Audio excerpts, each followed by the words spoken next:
Баршаларыңызға қайырлы күн достар. Бүгін сіздермен қысқа арналған салат түрін ұсынбақшымын. Өте керемет болып шығатын салат түрін ұсынамын. Менімен бірге жасап көріңіздер. Және де менің каналыма тіркеліп лайк баса кетіңіздер.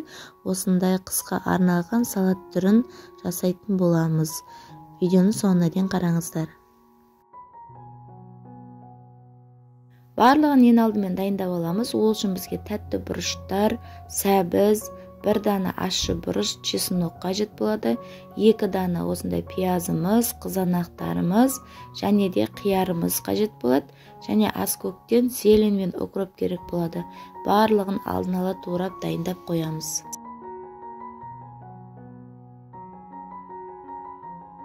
Мінекей достар, мен барлығын алдын ала дайындап қойдым. Тәтті бұрыштарды осындай үлкен көлемде 4 бұрыштап, 3 бұрыштап турап аламыз.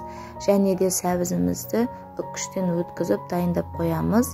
Одан соң пияздарымызды ұзыншалап турап дайындаймыз. Және де осы чесноктарымызды және осы ащы бұрышымызды ұзынша етіп, міне көріп отқандарыңыздай видеода ұзынша етіп дөңгелектеп турап дайындап қоямыз. Және аскөктерімізді орташа көлемде турап дайындаймыз. Одан соң қиярларымызды дәл осы видеода көріп отқандарыңыздай дөңгелек қылып дайындап қоямыз. Одан соң осы қызанақтарымызды блендерден өткізіп, видеода көріп отқандай қылып дайындаймыз. Барлығын осылай дайындап аламыз алдын ала. Ең алдымен қызып тұрған осындай ыдысымызға 200 грамм майымызды құйып, жақсылап қыздырамыз. Майымыз қызғаннан кейін осы 2 дана пиязымызды турап салатын боламыз. Жақсылап пияздарымызды қуыратын боламыз. Пиязымыздың түсі сарғайғанға дейін қуырамыз. Одан соң сарғайып қуырып болғаннан кейін осы сәбіздерімізді салып, оны да жақсылап араластырып қуырамыз. Сәбізіміздің суы шыққанға дейін қуыруымыз қажет. Мінекей біздің сәбіздеріміздің суы шығып, жақсы болып қуырылып шықты.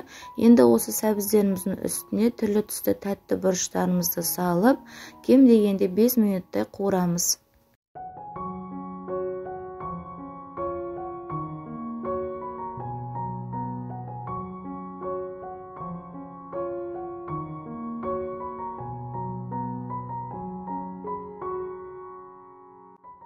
Тәтті бұрыштарымыз 5 минуттай қуырылып шықты. Енді үстіне чеснок пен ащы бұрышымызды салып, бұны да 5 минуттай қуырып аламыз.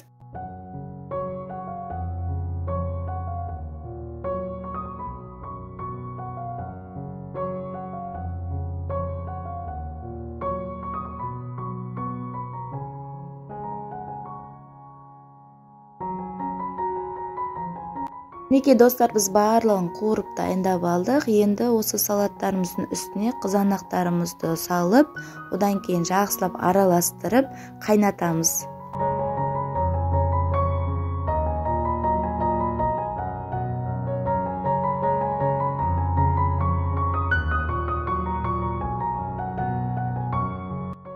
Мінекей біздің қызанағымыз қайнап шықты. Енді 3 ас қасық қант саламыз және де 3 ас қасық тұз саламыз.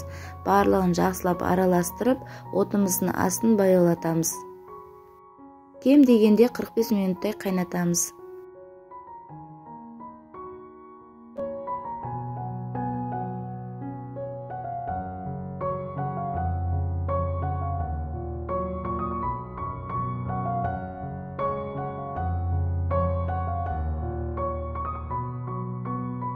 Салатымыз қайнап жатқанда банкілерімізді осындай суға салып, стерилді қылып жасайтын боламыз. Және де крышкаларымызды да суға салып қайнатып аламыз. Мінекей достар, біздің салатымыз жақсы болып қайнап жатыр. Өте керемет болып қайнап жатыр. Иісі де керемет болып шығып тұр.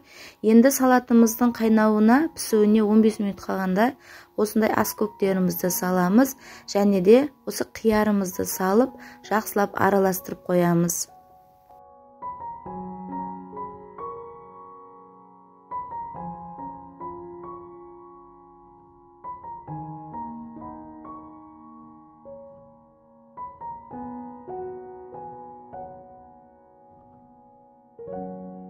Салатымыздың пісуіне 5 минут қалғаннан кейін осындай 9% уксусымызды саламыз, яғни 2 ас қасық уксусымызды саламыз. Одан кейін қара бұрыштың түйір бұрышынан саламыз.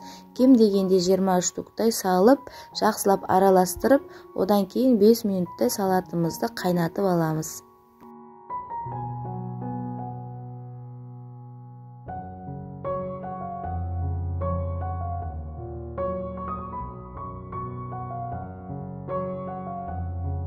Мінекей достар, біздің салатымыз дайын болды. Өте керемет болып шықты.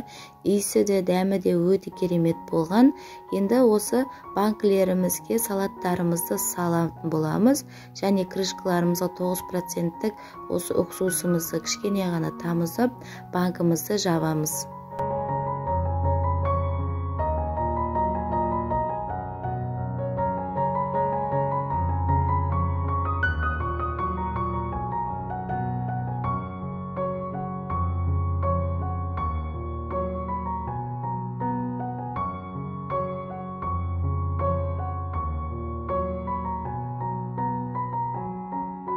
Мінекей банкімізге салатымызды салып болдық.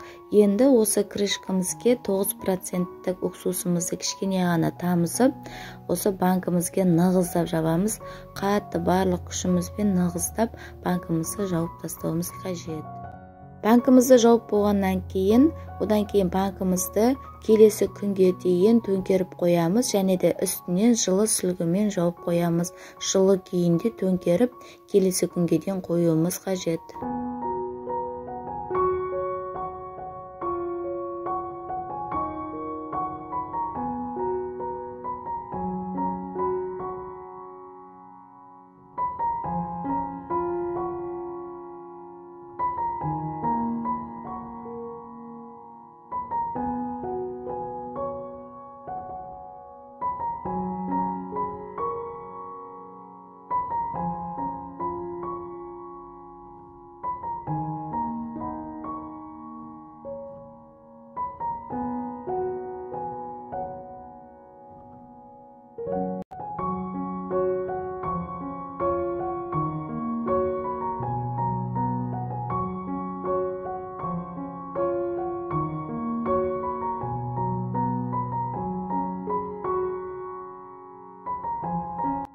Мінекей достар, біздің салатымыз дайын болды. Өте керемет болып шыққан, дәмі де, иісі де керемет болып тұр.